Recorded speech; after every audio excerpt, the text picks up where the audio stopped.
नमस्कार दोस्तों, मेरा नाम है मनीष कुमार सिंह और आप देख रहे हैं 4 PM महाराष्ट्र। दोस्तों, महाराष्ट्र में एक बड़ा उलटफेर होने वाला है और इसके संकेत मिल रहे हैं संजय राउत के हाल ही में दिए एक बयान से, जहां वो कहते नजर आ रहे हैं कि आप देखिएगा, मीडिया से वो बात कर रहे थे और कहा कि आप देखिएगा कि आने वाले समय में बड़े-बड़े नेता जो हैं वो एमबीए ज्वाइन कर रहे हैं। और माना जा रहा है कि उनका ये बयान एकनाथ खड़से के संदर्भ में दिया गया है। आपको बता दें कि कुछ दिनों पहले ही एकनाथ खड़से जो है वो खबर आई थी कि वो बीजेपी से नाराज चल रहे हैं, क्योंकि जब उन्होंने बीजेपी ज्वाइन किया तो उन्होंने कहा था कि कुछ लोगों के विरोध के चलते उन्हें औपचारिक रूप से बीजेपी में शामिल नहीं किया गया। और उन्होंने कहा कि मैं अभी भी शरद पवार के नेतृत्व वाली एनसीपी का विधायक हूं और कुछ बड़ा फैसला इस बयान से ऐसा लग रहा है कि वो ले सकते हैं, क्योंकि उन्होंने कहा है कि मैं कुछ दिनों तक वेट एंड वॉच की स्थिति में हूं। ये खबर जो है वो निकल के सामने आ रही है। तो क्या एकनाथ खड़से आने वाले दिनों में एमवीए गठबंधन के साथ आ जाएंगे? ये अपने आप में एक बहुत बड़ा सवाल है।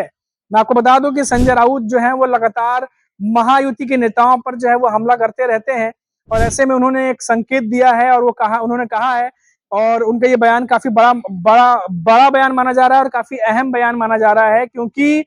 जो बयान उन्होंने इस समय दिया है, क्योंकि जो इस समय मौजूदा स्थिति बनी हुई है वो काफी ज्यादा नाजुक है, क्योंकि पार्टियों, जितने भी बड़े दल हैं, जो पार्टियां हैं, उनकी इमेज और पब्लिक के बीच में कितना वो भरोसा जीत पा रहे हैं, इसको देखते हुए बहुत सारे जो नेता हैं वो दल बदल शुरू कर चुके हैं। और ऐसे में संजय राउत ने कहा है कि आने वाले दिनों में आप देखिएगा कि कितने बड़े बड़े जो नेता हैं वो एमवीए गठबंधन के साथ जो है वो आने वाले हैं। साथ ही साथ उन्होंने ये भी कहा कि यूबीटी पक्ष के संपर्क में बहुत सारे बड़े नेता हैं जो आने वाले समय में साथ आ सकते हैं।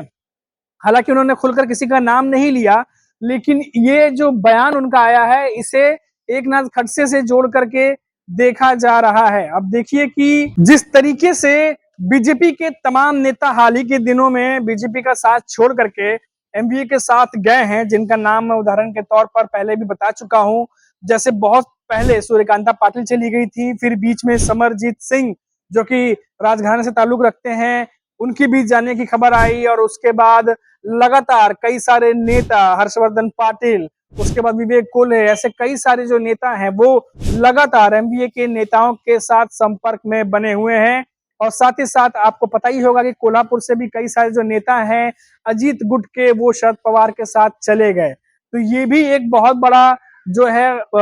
एक देखा जा रहा है कि जो महायुति है उसको लगातार इस तरीके के खतरे जो हैं वो महसूस हो रहे हैं और लगातार एक के बाद एक झटके लग रहे हैं, जब नेता उनका साथ छोड़कर वापस एमवीए गठबंधन के जो नेता हैं, चाहे वो यूबीटी पक्ष के उद्धव ठाकरे हैं उनका साथ पकड़ रहे हैं या फिर शरद पवार के एनसीपी का साथ पकड़ रहे हैं, तो ये जो झटके हैं वो भी एनडीए को लगातार महाराष्ट्र में लग रहे हैं। और उसके बीच में फिर से जो है वो संजय राउत का बयान आता है कि अब बड़े बड़े जो नेता हैं वो एमबीए ज्वाइन करते दिखाई देंगे। अब इस बात से क्या एनडीए को चिंतित होना चाहिए? क्या महायुति के नेता इस बयान के बाद क्या चिंतित होंगे? जाहिर सी बात है, जो जानकार मान रहे हैं उनका कहना है कि इन दिनों जो है महायुति कहिए या एनडीए गठबंधन कहिए, एक तरीके से महाराष्ट्र में चौतरफा घिरी हुई है।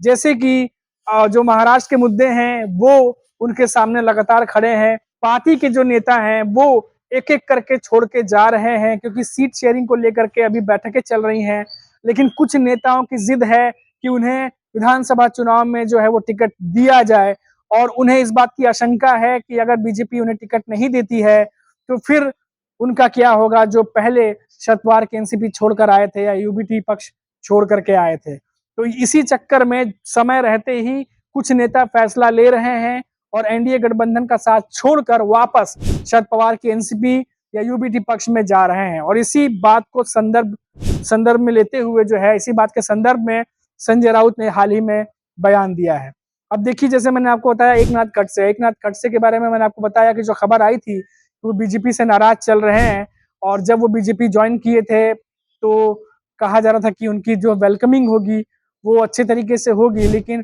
पार्टी के ही कुछ नेताओं ने विरोधी, जो कह सकते हैं औपचारिक रूप से जो अनाउंसमेंट होनी थी, जो उनका स्वागत होना था, वो नहीं हुआ, जिसके बाद से एकनाथ खड़से लगातार नाराज चल रहे थे बीजेपी के नेताओं से। और क्योंकि अब विधानसभा चुनाव नजदीक है और ऐसे में अब वो भी समझ रहे हैं कि अगर यही समय है, अगर स्टैंड लेते हैं तो किसी न किसी पार्टी के साथ रहना पड़ेगा और हो सकता है कि अगर शरद पवार के साथ जाते हैं तो उन्हें टिकट भी मिल जाए। तो ये भी अपने आप में एक बहुत बड़ा सवाल है जो महाराष्ट्र की राजनीति में चल रहा है कि आखिर जो तमाम नेता हैं वो किस तरफ जाके बैठेंगे और कौन सी पार्टी के साथ कौन सी बिसात चलेंगे, इसके बारे में अभी कुछ कह पाना बहुत ज्यादा मुश्किल है। तो अभी देखिए सारे सवालों का जवाब तो वैसे समय देता है और समय इस सवाल का जवाब भी देगा। लेकिन लेकिन जो महाराष्ट्र की राजनीति है, मैं हमेशा कहता हूं कि अनप्रेडिक्टेबल है और ऐसे समय में तो बिल्कुल भी नहीं कहा जा सकता कि कौन किसके साथ चला जाएगा। तो देखते हैं कि आने वाले समय में जो संजय राउत जिस तरफ इशारा कर रहे हैं, क्या वो वाकई में एक नाथ खड़से के लिए था या फिर कुछ और बड़े नेता हैं जिनका नाम सामने नहीं आया है, लेकिन भीतर ही भीतर शायद वो आने वाले समय में महायुति गठबंधन को अलविदा टाटा बाय बाय कह दें। अभी के लिए फिलहाल इतना ही, फिर लौटेंगे तो बात करेंगे महाराष्ट्र की किसी बड़ी खबर पर। तब तक के लिए आप देखते रहिए 4 PM महाराष्ट्र और मुझे इजाजत दीजिए। नमस्कार।